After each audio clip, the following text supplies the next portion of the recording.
أهلاً بكم في قناة بيل نيوز، مصدركم الموثوق للأخبار العاجلة والتحليلات العميقة من حول العالم.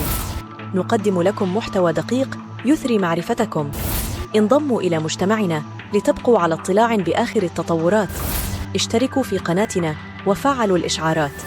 مع بيل نيوز أنتم في قلب الحدث. شكراً لمتابعتكم. عندما أعلنت الجامعة الملكية المغربية لكرة القدم رسمياً استضافة المغرب لبطولة كأس الأمم الأفريقية 2025 خلال فترة الصيف دون تحديد تواريخ معينة، أثار ذلك نقاشاً حول التزامن المحتمل بين هذا الحدث القاري الكبير وبطولة كأس العالم للأندية التي ستقام في الولايات المتحدة الأمريكية بين 15 يونيو و13 يوليو 2025.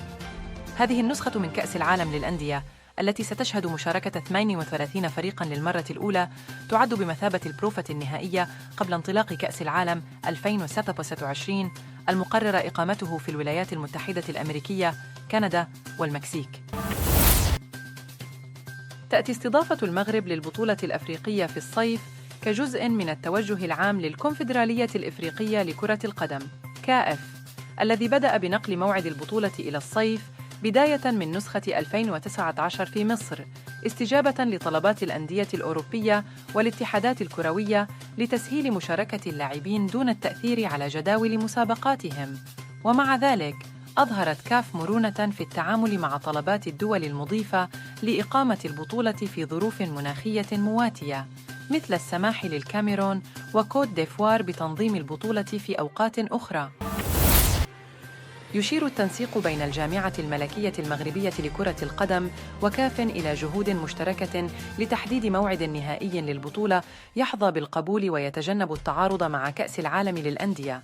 وعلى الرغم من التحديات المحتملة، يبدو أن هناك ثقة بأن تنظيم بطولتي كأس الأمم الأفريقية وكأس العالم للأندية في الفترة نفسها لن يشكل عائقاً كبيراً، استناداً إلى تجارب سابقة لتزامن الأحداث الكروية الكبرى. تجدر الإشارة إلى أن الاتحاد الدولي لكرة القدم فيفا قد سبق أن واجه انتقادات لتنظيمه بطولات في أوقات تتعارض مع مواعيد بطولات قارية، مما أثار نقاشاً حول احترام جدول الأحداث الكروية العالمية.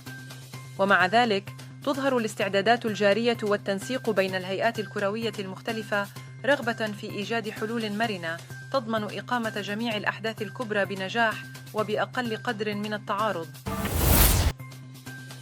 يعد التوصل إلى تنسيق فعال بين الفيفا والكاف خطوة ضرورية لضمان أن كل من كأس الأمم الأفريقية 2025 وكأس العالم للأندية تقامان بشكل يخدم مصالح جميع الأطراف المعنية، بما في ذلك الفرق المشاركة، اللاعبين والجماهير. هذا التنسيق سيساعد على تعزيز جاذبية كرة القدم على مستوى العالم وتقديم تجربة مشاهدة ممتعة للجماهير والترويج لصورة إيجابية لكرة القدم في أفريقيا وعلى الساحة الدولية. إن المرونة التي أظهرتها الكاف في التعامل مع مواعيد البطولة والتزامها بالعمل مع الفيفا لإيجاد مواعيد مناسبة يعكسان التزام الهيئات الكروية بتحسين تنظيم الأحداث الرياضية والحد من التأثيرات السلبية على اللاعبين والأندية. من الضروري مواصلة هذه الجهود لضمان التوافق بين الرزنامات الدولية والقارية، مما يساهم في تطوير كرة القدم ورفع مستوى التنافسية في جميع البطولات. كمثال على العمل الجماعي والتخطيط الفيفا والكاف في الختام، يبرز التنسيق بين المغرب الاستراتيجي اللازمين لإدارة تقويم الأحداث الرياضية العالمية. مع التركيز على التعاون والمرونة، يمكن تحقيق توازن يحافظ على الإثارة والنزاهة في كرة القدم العالمية والأفريقية. يخطط توماس توخيل المدير الفني لنادي بايرن ميونخ الألماني لإجراء تعديل على مركز اللاعب المغربي نصير مزراوي في المباريات المقبلة. بحسب ما ذكرته صحيفة بيلد الألمانية، ينوي توخيل الاستعانة بمزراوي في مركز الظهير الأيسر، وهو الموقع الذي يتولاه بالفعل ضمن صفوف المنتخب المغربي، نظراً لاعتماده على أشرف حكيمي في الجهة اليمنى. وأفادت الصحيفة نفسها بأن التمارين التي أجراها بايرن ميونخ هذا الأسبوع شهدت تطبيق هذا التغيير، حيث قرر توخيل توظيف مزراوي كظهير أيسر لسد الفراغ الناتج عن غياب اللاعب الكندي ألفونسو ديفيز.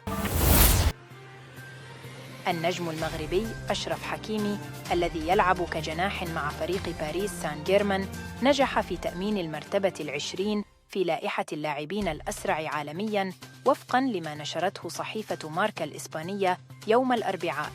في هذه القائمة يظهر المدافع الهولندي ميكي فان دي فين من فريق توتنهام هوتسبر في الصدارة بسرعة تبلغ 37 كيلومتراً في الساعة، متبوعاً بالظهير الإنجليزي كايل ووكر من مانشستر سيتي بسرعة تقارب 37 كيلومتراً في الساعة.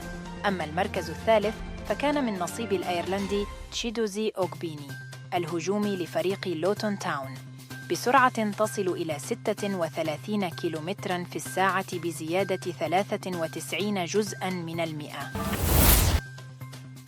أثارت القائمة المعلنة مفاجأة بعدم تواجد محمد صلاح الأيقونة المصرية ضمن العشرة الأوائل في قائمة اللاعبين الأسرع عالمياً كما كان متوقعاً للكثيرين. كذلك جاء كيليان مبابي النجم البارز في صفوف باريس سان جيرمان في مرتبة متأخرة حيث احتل المركز 27.